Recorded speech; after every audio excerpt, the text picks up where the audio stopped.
ശബരിമലയിലെ സ്വർണ്ണക്കൊള്ളയിൽ അടുത്ത പ്രതിയിലേക്ക് അന്വേഷണ സംഘം എത്തിയ ദിവസമാണിന്ന്. ഉണ്ണികൃഷ്ണൻ പോറ്റിയിൽ നിന്ന് മുരാരി ബാബുവിലേക്ക് SIT എത്തി. ദേവസ്വം ബോർഡ് മുൻ അഡ്മിനിസ്ട്രേറ്റീവ് ഓഫീസറാണ് മുരാരി ബാബു. 6 ആഴ്ചയ്ക്കുള്ളിൽ ആരൊക്കെ SITയുടെ പിടിയിലാവും? കട്ടവനും കൂട്ടുനിന്നവരും പിന്നിലുള്ള ബിഗ് ബോസുമാരും കുടുങ്ങുമോ? നമുക്ക് ആരാണ് ഇന്ന് SIT പിടികൂടിയ മുരാരി ബാബു എന്ന് വിശദമായി നോക്കാം. അതായത് സ്വർണം ചെമ്പാക്കിയ വിദഗ്ധനാണ് മുരാരി ബാബു. സ്വർണ്ണക്കൊള്ളയിൽ മുരാരി ബാബുവിന്റെ റോൾ എന്താണ്? ആരായിരുന്നു മുരാരി ബാബു? ഈ കാണുന്ന പോലെ ഹരിപ്പാട് ഡെപ്യൂട്ടി ദേവസ്വം കമ്മീഷണർ ആയിരുന്നു മുരാരി ബാബു. ഈ സ്വർണ്ണക്കൊള്ള കേരളം അറിഞ്ഞ സമയത്ത് അന്ന് അവിടെ നിന്ന് അദ്ദേഹം ഈ കേസിൽ പ്രതിയാകുന്നു. ഒക്ടോബർ 7-ന് മുരാരി ബാബുവിനെ സസ്പെൻഡ് ചെയ്യുകയാണ് ആ സ്ഥാനത്ത് നിന്ന്.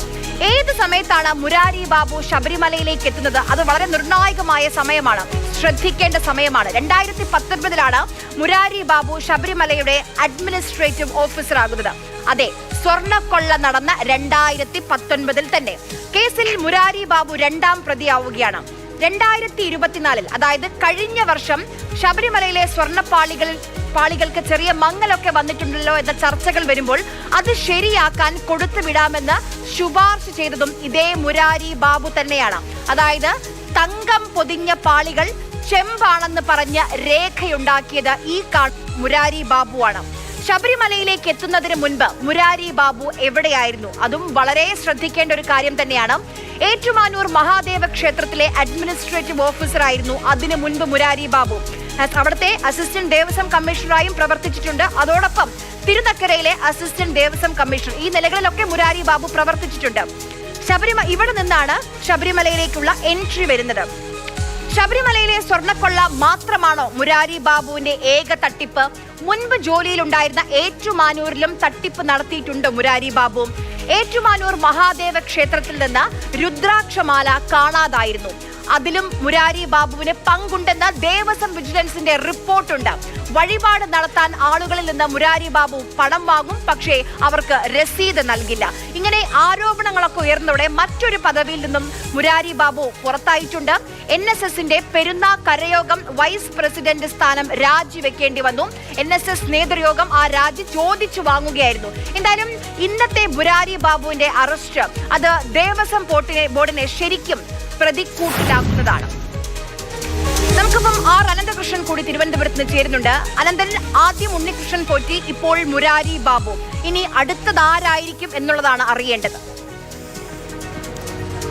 ആര്യ, ഈ സ്വർണ്ണക്കൊള്ള കേസുമായി ബന്ധപ്പെട്ട് ഒരു പക്ഷേ ആ കേസിൽ പ്രതി ചേർക്കപ്പെട്ടവരിൽ ഒരാൾ ജയിലിലേക്ക് പോകുന്നത് ഇതാദ്യമാണ്. അത് മുരാരി ബാബുവാണ്. മുരാരി ബാബു ഇതിനകത്തെ പ്രധാനപ്പെട്ട പ്രതിയാണ്. 2ാം പ്രതി ആണെങ്കിലും ഈ ഉണ്ണികൃഷ്ണൻ പോറ്റിയുമായി സ്വർണം മോഷ്ടിക്കാൻ ഗൂഢാലോചന നടത്തിയെന്നാണ് റിമാൻഡ് റിപ്പോർട്ടിലൊക്കെ പറയുന്നത്. പക്ഷേ വിശദമായ ചോദ്യം ചെയ്യൽ ഇനിയും ആവശ്യമുണ്ട് എന്നാണ് റിമാൻഡ് റിപ്പോർട്ടിൽ കോടതിയെ അറിയിച്ചിരിക്കുന്നത്. മാത്രമല്ല, ഈ പ്രതി സ്വാധീനശേഷിയുള്ള ആളാണ്.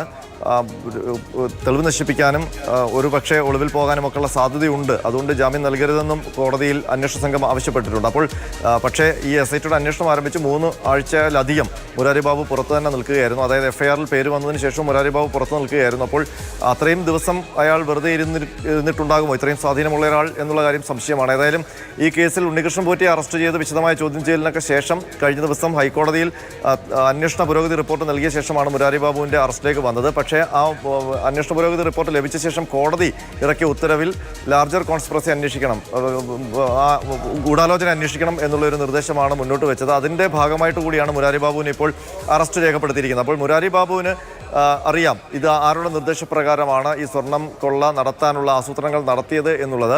ആ പേരുകൾ ആളുകളൊക്കെ ഉടൻ എന്തായാലും കുടുങ്ങുമെന്ന ഉറപ്പാണ് അന്വേഷണത്തിൽ. അനന്തകൃഷ്ണനാണ് വിവരങ്ങൾ നൽകിയത്.